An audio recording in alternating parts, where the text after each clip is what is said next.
Hi, this video is being brought to you by the Maria Group. You might want to grab a pen and a pencil or else take a good picture, step out of the way here for you a little bit, of this chart. And the reason that it's important is because I get a lot of phone calls and people are always wanting to know, what's my down payment? What's my payment? What's this going to be? What's that going to be? And they've looked it up on the internet a lot and they've read about it. But not everybody learns or retains the same. Some it's by looking, some is by hearing, some is by reading, and some is just by hearing it over and over again. So I've done a little graph here for you guys. And again, you might want to write it down. That way you can kind of learn to kind of memorize numbers and work with them in your head. As I do, because it's a lot easier, and with time you'll notice that way when you start shopping for your home, and a lot of you are already shopping for your homes, you'll be able to compare. I haven't gone over 400,000 because we are here in Fresno County, and in Fresno County, FHA has loan limits that go to about 420. And that's the one that I'm going to emphasize the most today, that program, because that's what most first-time home buyers look for here in this area. So let's start. Let's look at $100,000, okay? So we have a $100,000 home. Then we're going to look at a $200,000 home, a $300,000 home, and a $400,000 home. A lot of you probably don't like math, weren't good in school, and couldn't understand math. And even people who had advanced math when it comes to home buying, just because it's the biggest purchase, guys, that you're ever going to make of your normal purchasing. For those of you that are just the medium, the average buyer, a home is the biggest thing that you're ever going to purchase. For people like myself who indulge in commercial buying and in different type of investments, there's things that will be much, much bigger and in much larger amounts than a home. But this is a beginning for some of you. A home is your biggest investment, and it's the foundation for your financial future. Why? If you're a homeowner, oftentimes you get even better interest rates on car purchases. It's easier to get a car. Why? Because you've already got established financial history. So a home is more than just four walls. A home is more than just opening the door somewhere where you go home and kick back. For most of us that were raised in homes with our parents, we had a home provided for us. I say most of us, but there's a large majority, and it's a big majority, that didn't always have that stability. Now, to make a long story short, some of you are craving homes because you've never had a stable environment to live in.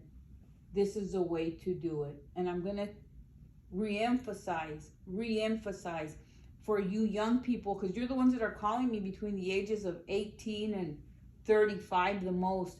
How do I get a home? I got to get a home. I'm paying rent. Yes, if you're paying rent, you're throwing away good money. You're burning it every month.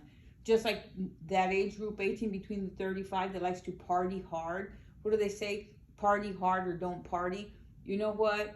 I partied too, but I had enough common sense that by the age of, 22, I opened up my own business, and I knew if I was going to be serious about my life and my career, and I wanted to change my life different from where I came from, I knew I couldn't party the way my friends were getting real crazy. Crazy causes craziness. I'm going to divulge some things and divert a little bit from that for about 1 minute. If you're in a world of madness, in a world of craziness, and you already grew up in it, then you continue with crazy people, friends, and places and things, your world just gets crazier. It's hard to draw balance. And people like myself don't want to work with you. Why? Because it's too hard to recover from Friday, Saturday, and Sunday. On Monday, you're all tore up. On Tuesday, you're picking up the groove again, or whatever you want to call it. And on Tuesday, you're picking up the motions for Wednesday and Thursday, but then you're on Thursday, you're getting ready for Friday night, and the cycle becomes again. So if you're young, do yourself a favor. I see it now in people my age not only are their body systems all tore up, their minds, and they show it, but just their life is still in chaos. If you're between the ages of 18 and 35, this is for you. This is a gift. It's a big gift because it's my time, and the biggest investment we give people in our lives is our time, because we can't recuperate time. So we're going to go back to 100, 200, 300, 400,000. The average home buyer right now is buying somewhere still between here, this area here. If you want a condo and you want it in an unfavorable side of town, it's probably going to run around $100,000 still. But it's going to be somewhere where people are getting shot and killed or burglarized a lot. I'm not being prejudiced. I'm not being discriminatory. It's a fact. Look it up. You're welcome to research. Whatever I tell you, you can fact check. Fact check. If you were to buy something for $100,000, your down payment would be 3.5% if you were to use FHA, an FHA loan, or a first-time home buyers program. And your closing costs would be about 3%. I say 2 to 3%, but it's usually closer to 3% because that includes your loan fees, your title and escrow, and everything else. So your approximately the amount that you need to get into a house is about $6,500. Out of those $6,500, if you're using a real estate agent or you're using it's a for sale by owner, somewhere before you get into contract or into escrow, you're going to have to give, I'd say out of $100,000 home, you're going to have to pledge what's called earnest money deposit, EMD.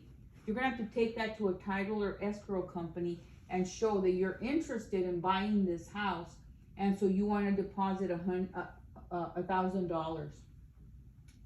Now, your total down payment and closing costs is $6,500. Since you've already taken $1,000 to title and escrow with your earnest money deposit, now you only have a remainder of $5,500 to take to escrow at the time of closing. That means when you're signing all the loan documents, after you've done all the home inspections, and by home inspections, I mean, I'm going to expand here, not just the finances, that you pay an independent home inspector, a private individual who comes in, who's licensed and bonded in the state of California, and goes through the electrical contacts, goes through the plumbing, and checks out the house to make sure it's in good working order, so that when you get it delivered to you, that house is free of defects, operating defects, let's call them that. Now, the refrigerator, washer, and dryer are not included in that, and I'll get to that later. But you're looking like the air conditioning, the heater, even like the molding that you see on the houses and stuff. So you're gonna need a home inspection. There's gonna be an appraisal. The appraisal is gonna run you in this area about $400 to $500, okay? Depending on how busy the appraisers are. That comes out of your pocket. So out of your pocket, you're gonna pay for a home inspection. That's gonna be about $250 for a $100,000 house, and for an appraisal about $400 to $500. Okay, so you're still looking at about $6,500 concretely for down payment and closing costs. Okay, but then remember, out of pocket, a home inspection and an appraisal is going to be required by the lender unless you're paying cash. And let's get real, guys, not many people pay cash. So that's what you need to get into a house that's $100,000. Okay, now you're going to say, well, what's my payment going to be? Well, if it's $100,000 and your interest rate's about 3.5%, and then you got your mortgage insurance, mortgage impound insurance, which is what's required for FHA, VA loans. So what you get there, you're looking at, let's just say 100,000 instead of using the 3.5%. It's at about 1.5%. You're including your insurance and your property taxes. You're going to be looking at, I'm going to go about $600. Okay, property taxes and insurance and mortgage impound. You're looking approximately, and that's why I put approximately, okay, because I'm not using a calculator, I'm not using anything. I just did this in between clients right now. So you're looking at a house payment right here at about $750. Okay, now we move on to $200,000, a $200,000 home purchase. You know, you can get a pretty decent condo in an almost very nice area of town. And when I say almost very nice, I like to live in quiet, peaceful communities. Because when you buy a home or you rent a home, but let's focus on buying, you're supposed to have quiet and peaceful enjoyment of your property.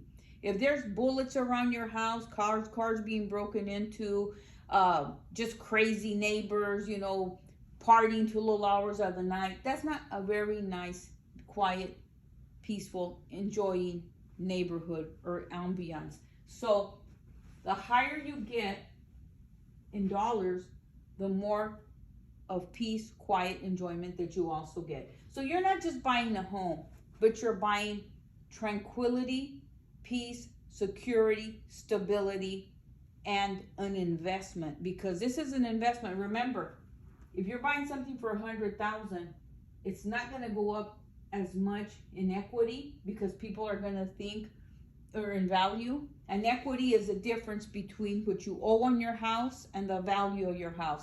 So this house right now is worth $100,000, and in a year we hypothesize that it's going to be worth $150,000. We're going to have $50,000 of equity because you have a difference of $50K. Because this is the actual value right now, the numerical value, and then you have $50,000 increase. So the proposed value would be $150K. So you would have equity value of $50,000. Okay, in a year. That's just an example for you guys. So we look at the $200,000 property now. The down payment increases. Look at it, doubles. Okay, it goes to $7,000. It goes, the closing costs, the loan fees, and everything else go up to about $6,000. Because in loan fees, you've got title, escrow, any prepaid insurance. When you buy a house, you have to pay your property tax and you pay your home insurance in advance. So you're paying it in advance, and you're paying mortgage impound insurance, especially if you get an FHA loan. They require a lot of stuff to be paid in advance because it's the government who's securing it.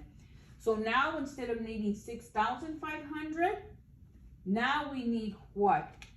$13,000. Don't get scared, guys, because when I get to where I'm going here, which is here, this section right in here, you guys are gonna go, oh shoot, now I understand. Okay, so you have in a $200,000 home, a $7,000 down payment, 3.5% required of an FHA loan, or a first-time home buyers program, okay? And your closing costs increase. Why? It's just like a car when you buy it. You know, if you buy a little Kia compared to a BMW, your insurance is way higher on a BMW than it is on a Kia, because people with BMWs tend to have a little bit of a heavier foot on the gas and brakes and everything. And they're just different types of cars, different types of people, and different types of risk. So here we go, $6,000. Now we've gone from $6,500 to $13,000. Is that a big difference? Not really. If you're working and instead of partying a lot, if you're taking the money that you pay out to, concerts, drinking, binging, and doing all of that, and just trying to look good in front of your friends, been there, done that when I was younger, $13,000 isn't a lot of money. Okay, because you've got $7,000 for a down payment, you've got $6,000 for closing costs, and you've got $13,000 there. Again, your earnest money deposit. If you're working with a good real estate agent, you should still be able to take $1,000 of earnest money deposit to title and escrow. Why? Because really the $1,000 is just a good faith pledge of money saying that you're intending to go through with this whole transaction and use your best efforts, and your agent should use their highest and best ability to represent you. I myself like to stick to $500 and $1,000. If we get into these big old homes, you know, which are like, let's just say over 600,000, then, you know, I start telling the clients, come on guys, we're purchasing a little bit bigger house. Let's commit some money. Let's go $2, $3, $4,000. Sometimes the other agent, just because of the relationship they have with the seller, will say, well, I'm going to get you more deposit. And, you know, you got to be careful with your deposits too. Because when you make your deposit, if you make it in bad faith, saying, well, I'll make the deposit just to have the house and I'm still going to keep on shopping. If that other agent is a real stickler, and the sellers too, you might not get your earnest money deposit back. You might get it back, but you might only get back 50%, or it could be tied up at title and escrow for years, for a couple of years, or go to the state, because it is earnest money deposit. And what that means is I thought about it earnestly. Let's go back to school. I was earnest about my thinking. It is my money and I'm depositing it. So I'm earnestly depositing my money in good faith and fair dealings according to civil codes in California, commercial laws, that I'm wanting to buy this house and I don't want to sell it. I don't want them to sell it to anybody else. I want that house reserved for me. So that's kind of a big honor for you guys, because $1,000 holding that for you, and you should be glad that your real estate agent likes you and trusts you. If I see that a client's flighty, and I don't get much of those because I'm a private client group, but every now and then I do get some people when I get them from some of the referrals that I get. Most of my referrals come from attorneys or professionals. I'll say, let's give a little bit bigger deposit. That way my client feels vested. Vested means they feel like they're invested in that, and they feel like, well, I've already got a deposit. And quite frankly, guys, I've had clients give $10,000 and they don't even care if they lose them. They'll change their mind and they go, oh, whatever, let them keep it. And I go, you're there. But it's a different ball game when you're buying houses under these price points here than when you're buying $1 million homes. But we always want to do everything with a good heart and a good conscience. Now, we get to a $300,000 home, okay? Now the down payment's going to be $10,500. FHA, first-time home buyers, okay? 3.5%. Closing costs still at about 3%. Now here, this might be a little overstated, because probably closing costs be closer to about $7,500, unless you're going FHA for sure. Even if you're first-time home buyers, you could go first-time home buyers, but you could be a first-time home buyer and not use FHA. You might not need the $9,000. This might be understated too. If it is FHA with mortgage impound insurance and everything else, it might be like $11,000. Because government insured loans, as these programs, are a little pricier. Now you've got $19,500 on a $300,000 loan. You've got a down payment of $10,500 and closing costs of $9,000. So you've got a total coming in of $19,500. Again, you've already probably taken $1,000 to title, so that would be $18,500. $400,000. Okay. What happens at $400,000? At $400,000, the rules of the game start getting bigger. It's just like high stakes, like if you go to Vegas or you're a gambler. The higher the stakes, the higher the money that you put down on the table. And basically, this is a table, because it's just depending, what are you taking to your table? So you've got a $400,000 home, okay? Probably got a really nice home. Now the homes in the neighborhoods get better, which is a nice investment. These numbers here, and even this one here, I'm not gonna kid you, are good numbers. Why? Probably the equity, the par value, goes up higher, the appreciation. Why? Because you can turn these properties over faster in the event you needed to relocate because of your job or your education or divorce or whatever consequence or circumstance occurs in life. So you have a $400,000 home. On a $400,000 home, your down payment's not going to be about $14,000 and your closing costs are going to be about $12,000. Okay? Now, that's a total of $26,000. Are you still going to need an earnest money deposit? Yeah, you still are. Why?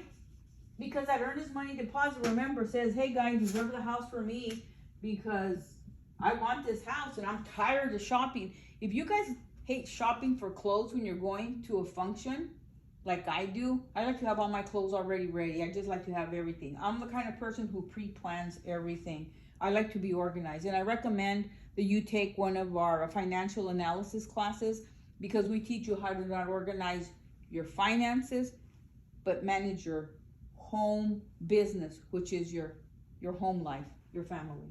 Okay? So $26,000, but you only actually need to take to the table, what, about 25, because you've already got your earnest money deposit at title and escrow. Title and escrow fees, people go, but why do I gotta pay that? Well, you want to make sure that the property that you're buying is free of encumbrances, liens, or anything that's come through the generations of that property. Because most property is pre-owned here in the United States. Somebody originally owned it and it's changed hands. But we don't call it changed hands. We call it it's changed title. So we do, escrow performs a lot of work for you. They're an independent, unbiased third party that assures that you get sanctity of title. If you refer to the Bible, sanctity means good, clear, well, something that's unblemished. So title and escrow assures you that the property, or they should assure you, because they mess up too. Okay, you got to be careful who your title and escrow companies are and make up sure, just like your real estate agents, look up your broker and look up your real estate agent. Make sure they don't have a bunch of blemishes, that they've had their licenses suspended for fraud or, bad things. So title and escrow assures you that you have sanctity of title and that nobody else owns that property and that there's no other money owing. That when you get your deed of trust or your grant deed, okay, in your hands and your keys, the keys will be handed to you most likely by the real estate agent that you're buying from. And the grant deed will come to you from the Fresno County Recorders, because after all this paperwork's done, there's one document, it's called the grant deed. It gets sent to the Fresno County Recorder's office, and they send you a copy which says you are the owner. Okay, now you say, so the house is mine. That house is yours just like your car is if you're still paying on it. And you're saying, what the heck do you mean, Maria? Okay, what I mean is the house is yours. You've got title to that house. Nobody else owns any money to the investor or the company that you're going to be paying it to for as long as you continue to pay on that house. Just like your car. You don't get the pink slip until you've paid that car in full. Now you have the pink slip and you can do whatever you like.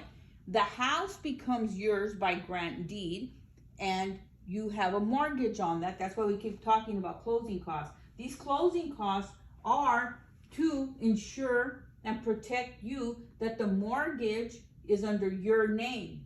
Now, that's not the only way you can buy a house. You can buy a house under somebody else's name. That's called the straw purchase. That's called F-R-A-U-D. F-R-A-U-D. F-R-A-U-D. Don't say I didn't tell you. It's called fraud.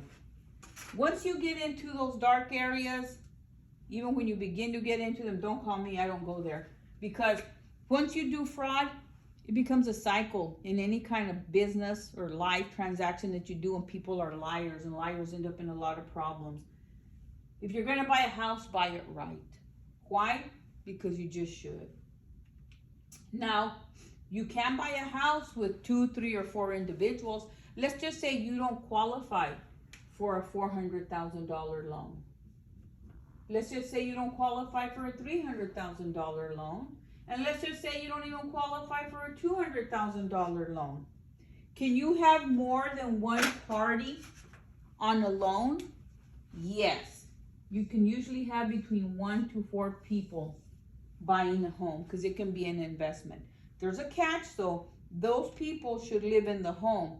Now, if somebody already owns a home, but they sign on the loan with you, they don't have to live there. There's rules to everything and there's exceptions to everything. So you talk to your loan officer or your mortgage banker, your mortgage broker about that. But more than one person can be on a loan. More than one person can own one home. If that helps you qualify, do whatever you can. I'm really stressing this. Do whatever you can to help you buy your first home. Why? Because when I get to the end of this presentation, you're going to see the value of it. It's an investment. It's an investment. Look, when you buy a car, the minute you drive out of a car lot, what happens? It goes down about 30%. So if you pay, let's just say $60,000 on a car, okay, and you drive it off the car lot, it becomes a used car. Now try and go and sell that car. It's probably going to sell for about $20,000 less just because now it's used. Now a home, if let's just say even if you bought Mr. 100K in the not so good neighborhood and the economy's right, or let's just say a lot of people, because people want to live close to relatives and friends and their work and so on and so forth, okay? That $100,000 home, let's just say you say, you know what, I'm just going to buy it. And then after you live in it 3 months, you go, I don't even like it here. You can sell it yourself. You can avoid the realtor fees, even though I am a realtor myself, besides being a business and financial consultant. And you can probably still make, if the market's right, about $50,000. You can't do that with a car. There's nothing else you can do besides real estate for the average individual than to invest in a home. So a home is an investment. We're here to Mr. 400K right here, okay? And everybody's going, man, when am I gonna get $26,000? Well, now that we know it's a little tough to get $26,000, we know it's tough to get $19,000, especially if you're out there drinking and partying and, buying all this Louis Vuitton product, Gucci, Michael Kors, Coach, all this stuff. I've never really been into all the big names. I buy nice things, of course, and I have nice things, but I don't buy them to please people. I'm not a people pleaser. I really don't care what people think. I value myself, God first, and then my family, and then my businesses. We're here, and you're going, dang, man, that's a lot of money. And I'm talking to 18 to 35-year-olds. Well, guess what comes to the rescue? First-time home buyers programs, FHA programs. Do they work? Yeah, they do. Sometimes your interest rate's a little higher, but I'm going to tell you something, and I'm a firm believer in this, okay? I like this aqua color, okay? Marry the home.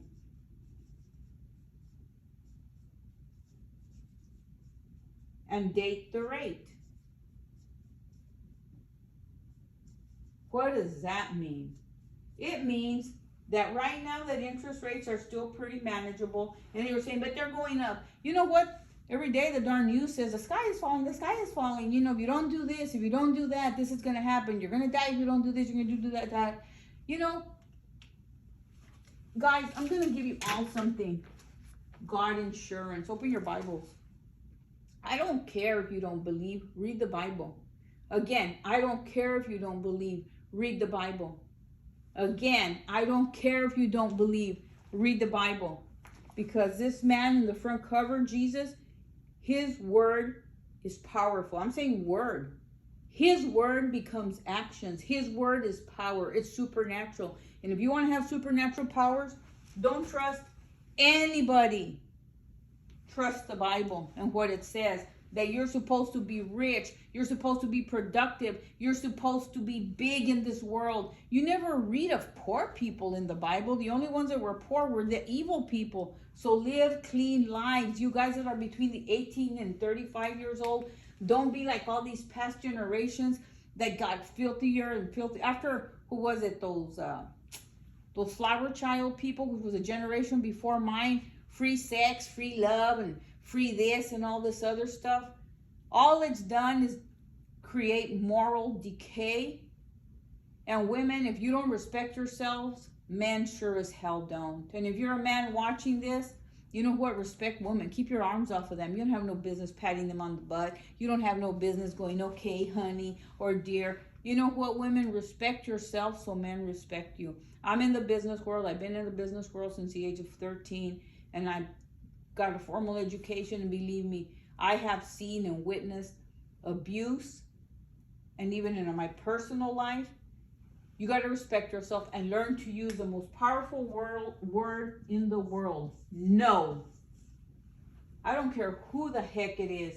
You don't have to do anything you don't want to. And if you read the Bible, Psalms and Proverbs, no matter what's coming up in your life, you will overcome it in Jesus' name. And right now, you first-time home buyers, there's FHA product and there's grants. I originally had notes for all this stuff. Okay. FHA and grants. That's for first-time home buyers. Now, that's one way to buy a house. If you're a regular employee and you have regular income. What do I mean by a regular employee and regular income? A regular employee and regular income means that you have a W-2 and a regular pay stub.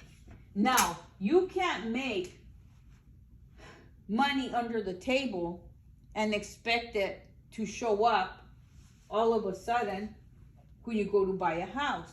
So if you have a pay stub, paychecks, and you get paid from an employer with paychecks, and you have a regular way to prove your work for 2 years in the same line of work usually, and you have W-2s, and you have your taxes. These three things are critical values. You guys all had math, so you know about critical values and all that. They're critical values that you need.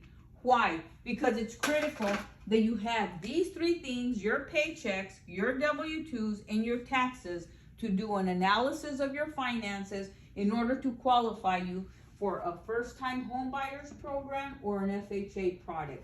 Now, what's the difference? What can happen when you're buying a house? Now, you have all these numbers here. 6,500, 13,000, 19,500, and 26,000. And you go, dang man, I'm never gonna get that kind of money. Well, you can. If you have paychecks, if you have W-2s, and you have your taxes, guess what can happen? You can buy a home. Now, maybe in the beginning, you don't qualify for the 400,000. You just qualify for the 200,000, okay? By yourself. Okay, so you qualified with your paychecks, with your W-2, and with your taxes for a $200,000 home. There you go. And you go, okay, Maria, so what changed? A lot changed. Now you don't need $13,000. Why? It's a big why. Because if you get a grant, which you can get for first-time home buyers, and you can get several types of assistance for that, okay? Or you can get, right now that the market's changing, the market's adjusting, we're going from a seller's market to a buyer's market because the houses are lasting. Okay, a seller's market is when the sellers can ask and do whatever the heck they want with their houses because there's hardly any houses and a lot of buyers. So one house, 15 buyers that want it. That's a seller's market.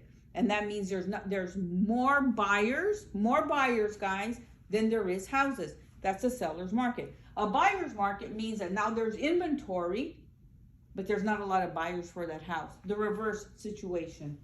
So right now we're probably already in a buyer's market, but it's not a real strong buyer's market because we don't have like this great inventory. But the houses are lasting longer to sell. So, you can get the seller to give you a seller's credit. What that means, the seller can give you a credit. Even if the house, even if the house, you still need $13,000, you can get that seller to give you $6,000 to $7,000. Now you only need $6,000 for closing costs. Check that out, guys. That's big. That's real big. That's real big here, and it's real big here. Why? Because now you just need this and not this.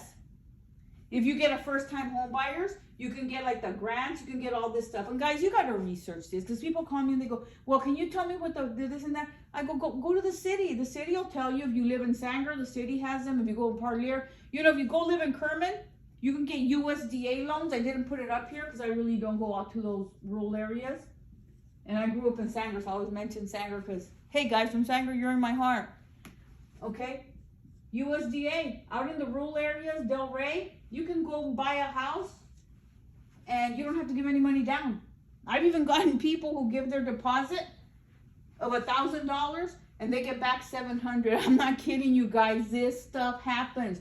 Your real estate agent has to know finance, you guys. I don't know how important this is. And don't go out with a real estate agent who comes out dancing like a monkey on Instagram or Snapchat or whatever the social medias are. Don't go out with a realtor who comes out dressed like in shorts and those what are those flojos or whatever they are, those sandal type shoes. Don't go out with a real estate agent lady who comes out and has got a dog next to her side, or, you know, a bunch of people are waiting in the car. You go out with someone who looks like this.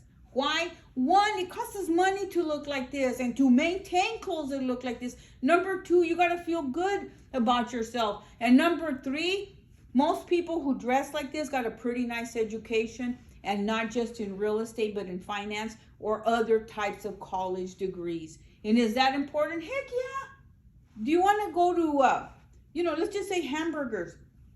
Fatburger just opened. I know they're made well. They're made in good environments. It's an LA chain that came to Fresno. When I went once to the southeast side of it, it was okay. But when I went to the new one on Alluvial and Willow, the ambiance, everything, even the workers, what a difference. This makes a difference. Even the Bible says a man is noticed by his appearance. It makes a difference. You want professional people who do their research, who study. Look, you guys, I didn't just wake up and get all this information and figure out how to present it to you. Then I realized I couldn't give you the same presentation I'm giving to a 50-year-old or people who have multiple properties. So I'm here today to share with you my intellect, my experience, and telling you, and when you go look at houses too, guys, get dressed up. You know why? Because of the owners there. And you may, look, this is critical, guys. I'm talking to you about socialization. If the owner's there, because sometimes they happen to be around, because you might, so I insist that the owners be there. Why? If there's something about the house that I want to know and I want my buyers to know, who in the heck's going to tell you better than the owner? You know, so you get things explained so you don't have a bunch of questions to ask afterwards. Now, okay, so let's just say this person wants to buy in Kerman or an area in the outskirts of Fresno County. They probably aren't going to need more than their $1,000. Okay, and now's the time of buying those rural areas. You know why? Because in the rural areas, it's hard to find houses because people are usually related in the neighborhoods and they want to live close to each other. But there's still houses. You might have a little bit of a commute, but you're still going to get the value that's going to be raised. It's still going to rise in value. And you're still going to create equity. And you're still going to have an investment. You're still going to have a home. With FHA and first-time home buyers, you can use grants, down payment assistance. So you're looking at closing costs. You can get the sellers to give you a seller's credit and help you out with that. And worst case scenario, you can use your savings. This is all dirty, I know now, but we're here and we're at the meat of it. Why? You know you can get it gifted to you too. If you need money and you got an aunt, an uncle, or a grandma or somebody that'll help you, you can get it gifted. Heck, sometimes even the real estate agents can give you some credits. I've done it when I've had a transaction and all of a sudden it gets, every transaction is unique. So don't listen to this person, this person, this person, or that person. That, you know what, this is how it was when I bought my house. Well, you know what, just like when you go to the doctor, it's different than when I go to the doctor. And just like that hamburger from that place tastes better than that one, or doesn't taste as good. Loans are unique. You're an individual, and your loan officer should know you. They should connect with you. They should know how you think. And they should be able to say, okay, are you going to be able to do all of this and blah, blah, blah, blah. You kind of marry your real estate agent for about 60 days, sometimes 90, depending on how the market is, because you're looking for a house, and then you go into the transaction, and anything can happen in a transaction. If there's not clear title when you're going through escrow and title, if there's a lien on the property, it's got to be removed. When I was talking to you about what title and escrow does to give you sanctity of title, I omitted the fact that you get a deed of reconveyance. I talked about the car, you're getting a pink slip when you finish paying it off. When you finish paying off your mortgage loan, you get something that's called a deed of reconveyance. And that says the house is yours. That's it. It's not owed to anybody. But in the United States and in Fresno County, just like anywhere else, people have to pay property tax. So the property belongs to you so as long you pay your property tax each and every year. Because if you go 3, 4, and 5 years without paying your property tax, it becomes delinquent. And guess what? If you don't pay your property tax, the state can sell it. So you want to maintain payment of your property tax after you sell your home. Do you have to pay a house for 30 years? They're even putting 45 years and 40 years on the loan documents now. Heck no! There's programs where you can pay off a 30-year loan, kid you not, in about 15 years, 15 to 17 years. Again, that's offered through my mortgage school and our financial analysis programs that we offer, and you can ask about that. Then we have conventional loans, okay? For FHA buyers, you can have a score as low as 580. No kidding, 580. But the higher the score, the better the interest rate. So you kind of want to have good credit scores.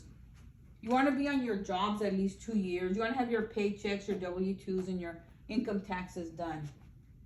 And then you have your conventional, where you don't have the mortgage impound insurance, but you have to give more down. Usually it's 5, 10, 15, and 20%. But when you go conventional, you're not limited to the $400,000. Because I think FHA in Fresno County is 420, okay? So with conventional, you can go any size of loan that you want. Now, guys, for those of you who are a little bit radical and more interesting in life, and you own your businesses, or you work for yourself, or you only have bank statements to prove your income, we have what's called non-QM. Non-QM product. And these are products. This is a product, this is a product, this is a product, okay? And we offer services, okay? Now, non-QM. So that means that it's not your traditional type of loan. Why? Non-QM means a person self-employed. They can either use their check, their bank statements, they can state their income, or they can get a letter from their CPA stating that they're self-employed and that person's done their taxes for a couple of years. So these people can buy a house without having much documentation. Now, who doesn't have bank statements? Everybody does. But does everybody bank it? No, not everybody banks their money. So if you're going to want to buy a house and you know you want something that costs more than $400,000 and you don't have paychecks, you don't have W-2s, and you don't have taxes, you can go non-QM. Are they good loans? Oh, heck yeah, they still are. And all these products I'm talking to you about, guys, say, hey, but my loan isn't going to be adjusting, or my payment each and every month. No, none of these are where the interest rate fluctuates. These are not loans. I would not even tell you to talk to a loan broker, a loan agent, a mortgage banker, or anyone who does those type of loans. That's what got people into problems in 2007, 8, and 9, and there were so many foreclosures. If you guys ever get a chance, watch The Wizard of Lies. and you'll see what the real estate market happened. And it's a good education on how not to do real estate and how not to trust everybody. On a non-QM loan, like I said, you can get a letter from your CPA, you can state your income, you can show your bank statements. Now on these, you usually have to give a little bit more down. If you've got stellar credit, which is above 720, 725, you can probably get in with 10%. But let's just say 10% on a $400,000 loan, that's still only $40,000. And then these people who do the non-QM loans, they're a little bit sharper tools in the shed. They are usually self-employed, or they got a few things going on, businesses. They usually say, hey, well, in a market like right now, tell the seller to help me out, man. Tell them to pay some of the closing costs. So there's ways to negotiate even in a non-QM product or purchase. Now comes the big guy, VOE, verification of employment loan. What's a verification of employment loan? A verification of employment loan is just that. It means that you don't have to show paychecks, you don't have to show W-2s, you don't have to show income taxes, you don't even got to show bank statements, but you do have to get a letter from your employer, and your loan officer, your mortgage broker, your mortgage banker will provide that letter to your employer. And that letter has to show that you have a 2-year work history with him, or what's called employment. It has to be signed and completed by your employer or their payroll department, and it will be verified. Don't think it won't. It gets verified, I think, twice. Now, you cannot want to buy a $400,000 home, even with a verification of employment loan, with only enough income to buy a $100,000 home. So let's just say 400,000, 4 times 6 is 2,400 plus blah, blah, blah, blah. So you're looking at about $2,800 right here, $2,800 to $3,200, okay? Approximately, guys, okay, of a house payment. Now, your employer sends back your employment history, your work history, and it only shows that you make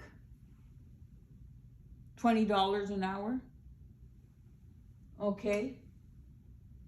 Is that going to work? No, not for a $400,000 home. You're going to need someone, because if you're looking, let's just say at $3,000, so that person's going to have to show that they make about $12,000 a month. Why? For those of you who have had marketing, who have had finance in college, or even in high school, I hope you guys all wrote this down and did it.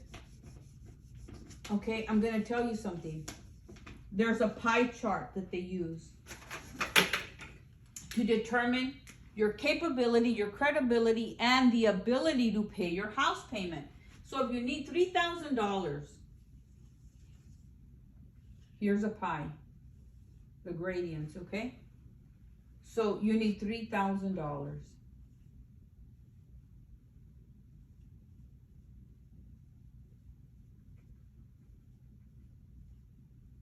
Four times 3 is 12. That's an easy formula. So your income has to be there. You have to have at least enough income for that house. In some instances, if you don't have a lot of debt, you can probably have right around $9,000.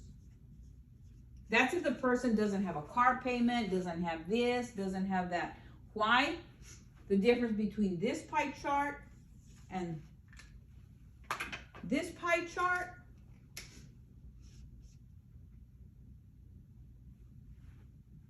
1, 2, 3.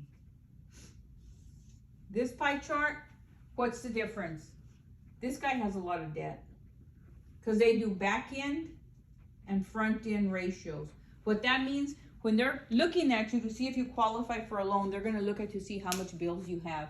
So I have clients that I've had come to me that have $100,000 cars, 2 or 3 of them, no kidding, including pickups, and they owe like $3,000 to $4,000 in cars, no kidding, because you know car payments can be high. Okay, they're high-end cars, and they don't qualify for homes.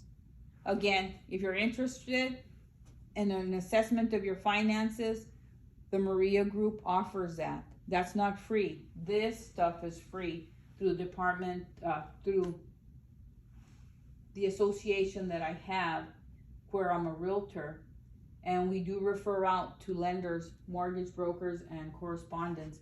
And we can tell you how to fix it up. So if right now your finances look like this, like a mess, that's why I told you to originally take notes on this and, you know, take a picture of this in the beginning.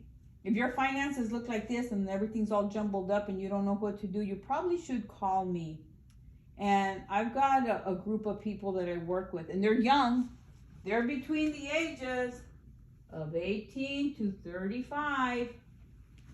That's my little niche that I like right now. Why? Man, these guys are smart now. They're getting out of college and they're hungry and they want to have success. And you know what?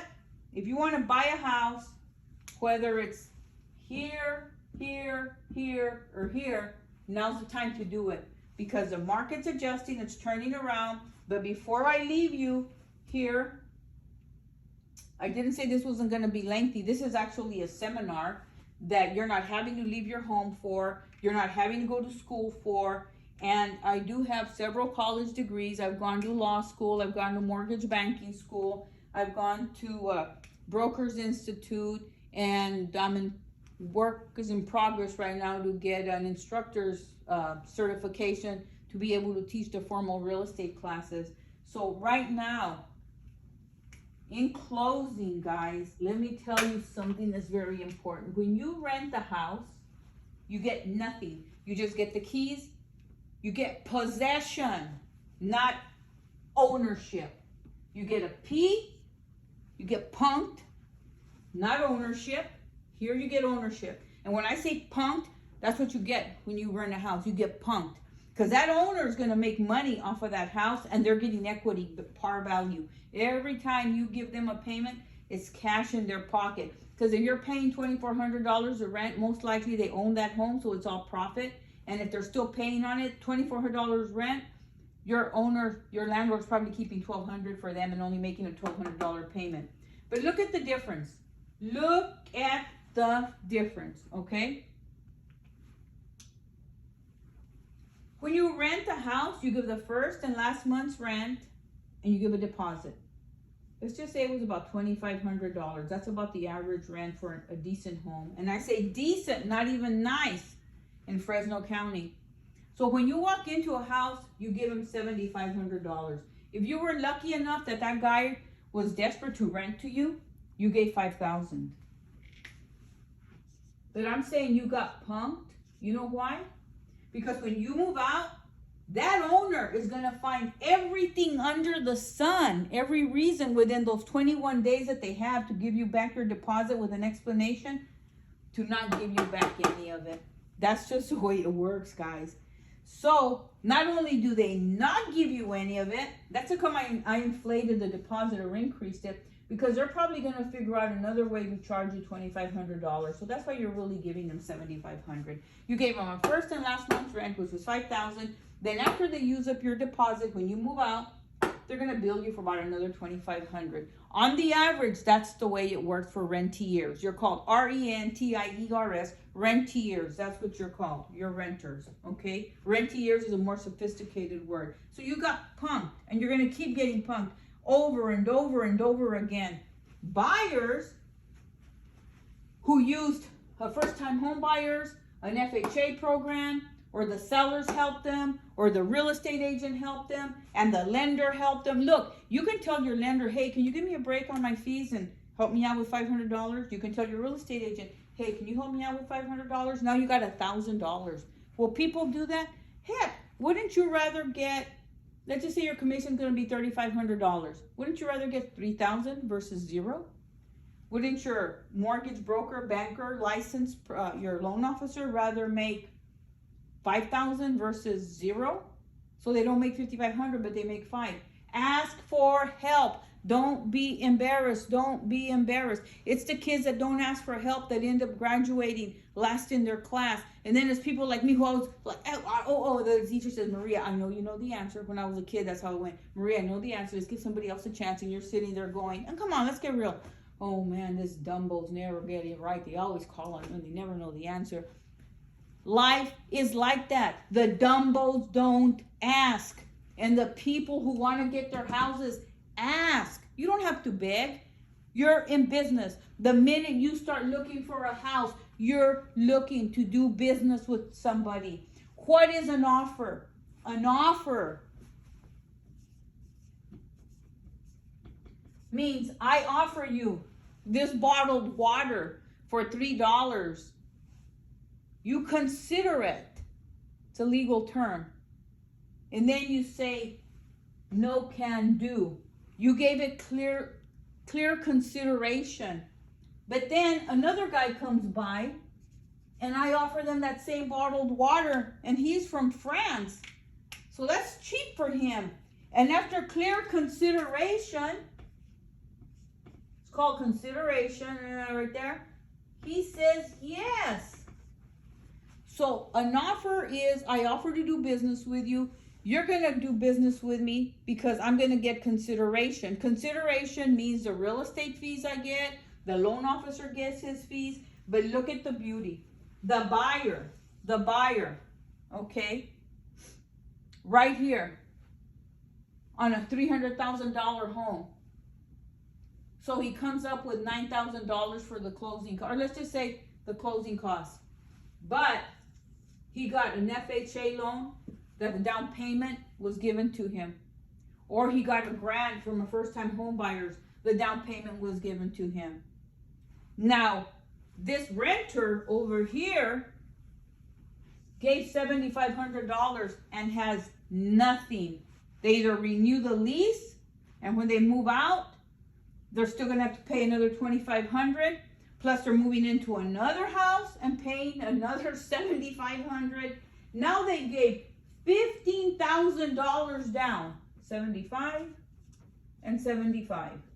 They've given $15,000 down, which is pretty much the same amount between 200 and 300, because if you buy a $250,000 home, you're going to be about $12,000 down, and you don't give those $12,000 because this is going to be paid for you.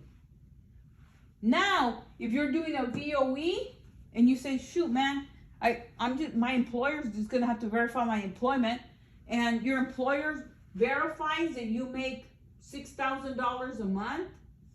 So guess what? Now you can have a house payment that's about $2,000. Okay, remember, you can always get roommates and rent a room, guys, or rent a garage.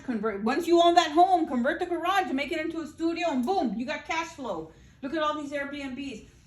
This house right here, okay, that you've got here, $2,000 payment. Okay, your employer is going to verify it, but you're saying, I don't have $14,000. Well, then you know what? You tell everybody under the sun to give you credit. You talk to your realtor, you talk to the loan officer, and you know what? And you let that real estate agent know, hey, you know what? Going into this, can you find me houses where the seller might be able to help me out with some seller's credit? If that's the case, bingo, you walked into this house with probably about $10,000. Over here, you're renting. In 2 years, you've paid what? Your rent each and every month of $2,500 and $15,000. This is already gone and this is going. So, and at the end of 2 years, what do you have renting? Nothing, just pure loss.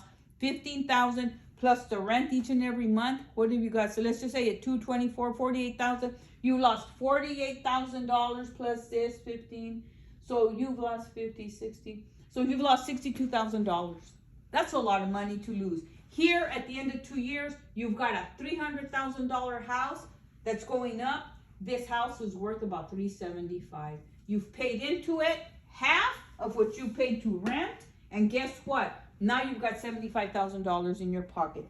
This terminates this seminar, and it is a seminar. I hope you appreciate it. And you know what, again, guys, like I tell you, if you subscribe to my channel, it'll help me out. And if you subscribe to my channel and share it, that helps a lot of people out, especially 18 to 35-year-old. Come on, guys, you got to own houses. And you know what?